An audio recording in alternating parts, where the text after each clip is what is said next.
Ustaz, ketika seseorang dia telah dizolimi, lalu dia bersumpah, ya menyumpahkan orang yang menzolimi itu, lalu dia menyesal, apakah dia bisa menarik sumpahnya itu, Ustaz?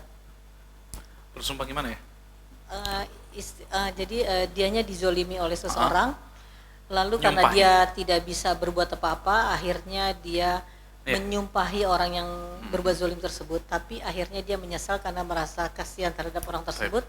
Bisa nggak ditarik supnya itu, Taib, Ustaz? ya. Jadi perkataan yang buruk ya. Jadi mendoakan keburukan gitu ya bagi orang yang menzalimi dia. Bisa saja ya orang tersebut kemudian memaafkan, ya orang tersebut memaafkan kemudian dia mendoakan kebaikan untuk saudaranya, dia berharap agar saudaranya itu tidak Allah timpakan sebagaimana yang ia minta sebelumnya. Bisa, iya. Loh, sumpah gimana nih? Sumpah saya tidak akan pernah masuk rumahmu. Apa seperti itu? Karena kamu zalim sama saya, wallahi saya tidak akan pernah masuk rumahmu. Selagi saya hidup saya tidak. Ya, seperti ini ada kafarohnya. Nah, ada kafarohnya.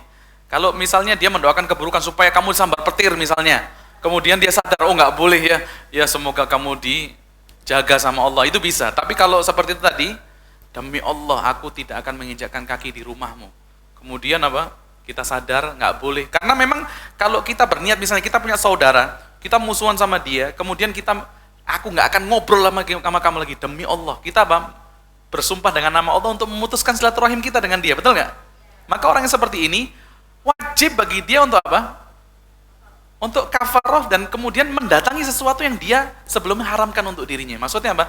Dia datangi saudaranya, dia batalkan itu apa? Sumpahnya tadi dan dia bayar kafaroh. Tapi kalau Ada di dalam surah Al-Maidah ayat ke-89. tapi kalau dia misalnya menyumpahkan seseorang, biar kamu biar dia Nah, nanti itu kecelakaan, itu nggak perlu pakai kafarah, Ustaz, ya? Nggak perlu. Nggak. Cukup Iya. meminta aja kepada Allah supaya Iya. dibatalkan itu ya. Iya, Ustaz. betul. Jadi kalau kafaroh itu di dalam surah Al-Maidah, coba dibacakan. La yu'akhidukumullahu billaghwi fi aymanikum walakin yu'akhidukum bima 'aqadtumul ayman. Fakaffaratuhu it'amu 'asharati masakin min awsati ma tut'imuna ahlikum. Yang pertama itu dengan cara memberi makan apa? 10 orang miskin. Ya, tapi makanan sebagaimana yang kita makan, Bu.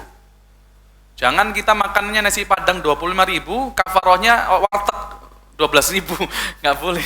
Ya, harus sama. Kemudian apa? Aukiswatuhum, atau berikan pakaian kepada mereka, atau tahriru raqabah, atau membebaskan budak. Pilih yang mana yang memudahkan kita, ya. Enggak, langsung 10 orang itu. Iya. Fakaffarat it'amu 'asharati masakin. Iya, 10 pokoknya. 10.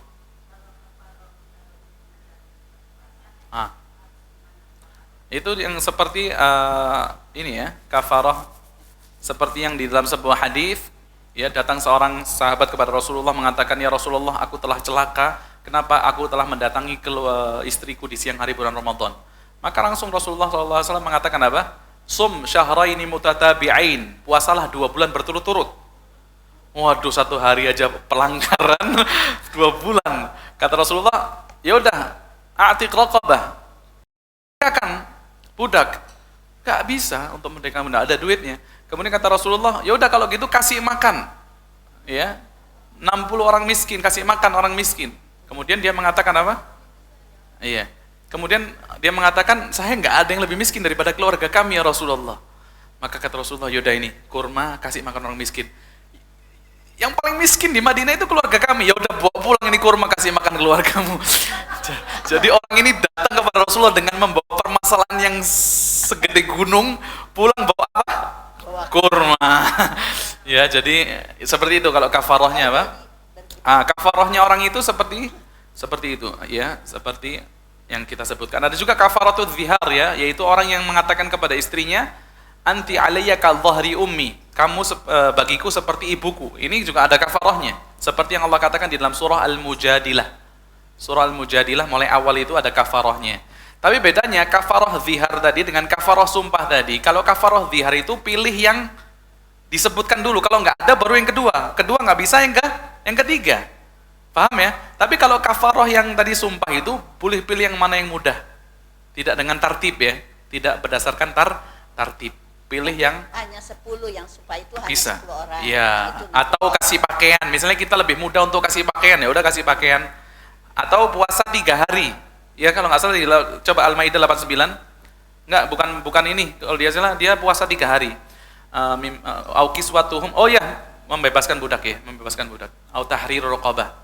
Kalau nggak ada baru puasa 3 hari. Coba benar nggak Al-Maidah 89? Dibaca pakai mikrofon. Allah tidak menghukum kamu disebabkan sumpah-sumpahmu yang tidak disengaja untuk bersumpah. Tetapi dia menghukum kamu disebabkan sumpah-sumpah yang kamu sengaja. Maka kafaratnya denda pelanggaran sumpah. Ialah memberi makan 10 orang miskin, yaitu dari makanan yang biasa kamu berikan kepada keluarga kamu, atau memberi mereka pakaian, atau memerdekakan seorang hamba saya. Barang siapa yang tidak mampu melakukannya, maka kafaratnya berpuasalah 3 hari. Jadi itu. Nah, Ya, 3 itu dulu. itulah kafarat sumpah-sumpahmu apabila kamu bersumpah, dan jagalah sumpah-sumpahmu, demikian Allah menerangkan hukum-hukumnya kepadamu agar kamu bersyukur kepadanya. Ya, jadi itu jelas ya, kafarah sumpah situ. Bantu yuk operasional Rumah Dakwah Al-Hujah dan terselenggaranya kajian serta dakwah Al-Hujah dengan menjadi donatur tetap setiap bulan berinfak Rp30.000. Dengan infaknya setiap bulan Rp30.000, insya Allah akan membantu dakwah Al-Hujah dan jadikan ini amalan yang istiqomah yang dilakukan terus-menerus atau kontinu. Allah mencintai amalan yang istiqomah walaupun sedikit. Terus istiqomah setiap bulan, jangan berhenti, karena Allah mencintai hambanya yang istiqomah. Dan insya Allah ini akan menjadi amal soleh jariah dengan menyebarnya ilmu yang bermanfaat. Yuk salurkan amalan istiqomahnya setiap tanggal 3 setiap bulannya melalui